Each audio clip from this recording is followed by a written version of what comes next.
E aí, pessoal, tudo bem? Eu sou a professora Emanuela e estamos começando mais uma aula de matemática para o 9º ano. Continuando aí nosso estudo, sobre essas partes de pesquisa, nós temos aí alguns termos importantes quando a gente fala sobre pesquisa, né? Por exemplo, o termo variável e valor da variável. Os tipos de frequência, né? Então, a gente hoje vai estudar um pouquinho sobre isso. Então, veja só. Quando a gente fala aí de variável ou valor da variável, o que estamos nos referindo? Então, vamos imaginar uma questão de uma pesquisa assim, ó. Qual a sua disciplina escolar favorita? Né? Então, o que vai ser a minha variável? O que é que vai variar aí de resposta? A disciplina escolar. Ela é a minha variável da pesquisa. Ela pode ser língua portuguesa, matemática, ciências, história, geografia, artes. E os valores são variáveis, né? Então, veja só. A questão, ela me indica qual é a variável. O que é que eu quero descobrir, o que é que eu quero saber, né? A respeito dessa pesquisa. E essa variável, ela pode ser qualitativa ou quantitativa, né? De forma geral, ela é qualitativa quando ela nos dá a ideia de uma qualidade, né? De uma característica. E ela é quantitativa quando ela nos traz a ideia de quantidade, de valores, de números. Então, exemplo.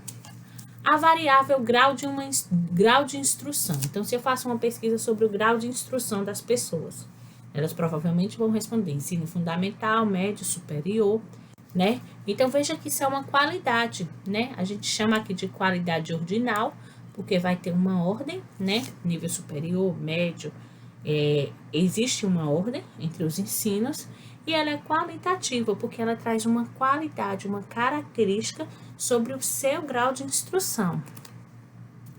Nós temos aqui disciplina escolar, né? Que é o exemplo anterior. Então, ele vai expor uma qualidade, só que agora a gente chama ela de qualitativa nominal, porque ela não tem uma ordem. É apenas uma questão aí de nomes, né? Qual é a sua disciplina preferida? A idade em anos completos. Então, quando a gente faz uma pesquisa sobre a idade, nós temos uma quantitativa discreta, né? Ela vai trazer números por meio de números naturais, vai indicar aí uma contagem. Então, fulano vai ter 2, fulano vai ter 3, fulano vai ter 4. Agora, quando eu pergunto a altura, eu tenho uma quantitativa contínua, né? Que ela traz aí números reais, que são números com decimais, infrações, né? Por exemplo, a altura. Então, você vai indicar 1,68 metros, 1,50 metros. Mas o mais importante aqui é a gente compreender o que é uma variável qualitativa e quantitativa. Então, a gente é qualitativa quando fala de qualidades, de características. Quantitativa, quando essa pesquisa ela traz quantidades, ok? E aí, dentro de uma pesquisa, nós temos dois dados muito importantes, que é a frequência absoluta e a frequência relativa.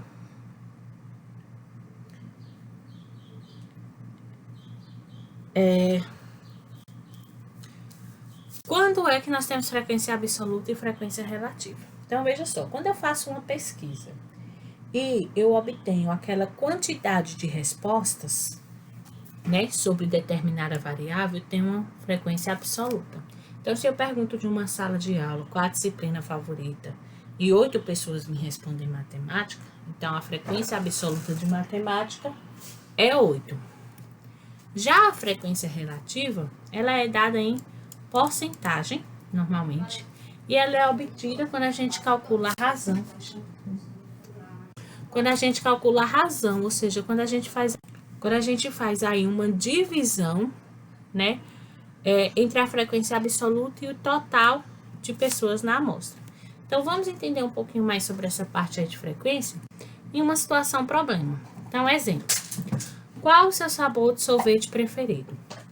Então, em uma escola, foram entrevistados 20 alunos. Ou seja, Essa pesquisa é uma pesquisa de amostra que contém 20 indivíduos. Isso é o total. Na pesquisa, a variável é o sabor do sorvete. E aí nós temos 4 opções: chocolate, morango, limão e baunilha, né? A pesquisa contratou que 5 pessoas preferem chocolate, 4 preferem morango, 10 pessoas preferem limão e apenas uma prefere baunilha. Então, vamos montar aí. E aí, ok, essas quantidades, né? Cada pessoa, o sabor que prefere, é o que a gente chama de frequência absoluta. Agora, se eu quero saber a frequência relativa, por exemplo, do sabor chocolate. Então, eu vou pegar aqui a quantidade de pessoas que preferem chocolate, que são 5, dividir pelo total de indivíduos, que nesse caso aqui, ó, é 20. Quando a gente divide 5 por 20, ou a gente pode simplificar antes, nós encontramos 0,25. E se a gente multiplica por 100, nós temos aí, ó, 25%. Vamos, então, construir a tabela dessa pesquisa aí. Então, primeiro colocando aqui a frequência absoluta, que é os dados daqui, ó. 5 pessoas preferem chocolate, 4 morango. Então, chocolate são 5, morango, aparecendo 9. Morango são 4, limão são 10 e baunilha são 1. Se a gente somar aqui as frequências absolutas, tem que dar o total de pessoas que foram entrevistadas, ou seja, 20, ok? E aí, vamos calcular a frequência relativa. Então, de chocolate, a gente já viu ali, ó, que é 25%. Aí, como é que a gente vai calcular dos outros aí? Então, de morango é 4. Então, eu vou pegar 4, dividir pelo total de entrevistados, que é 20. Vou fazer aqui embaixo, fica melhor, né? 4, dividindo pelo total de entrevistados, que é 20. Então, quando a gente divide aí, a gente vai encontrar 0,2. Multiplicando isso por 100, eu vou ter aí, ó, 20%.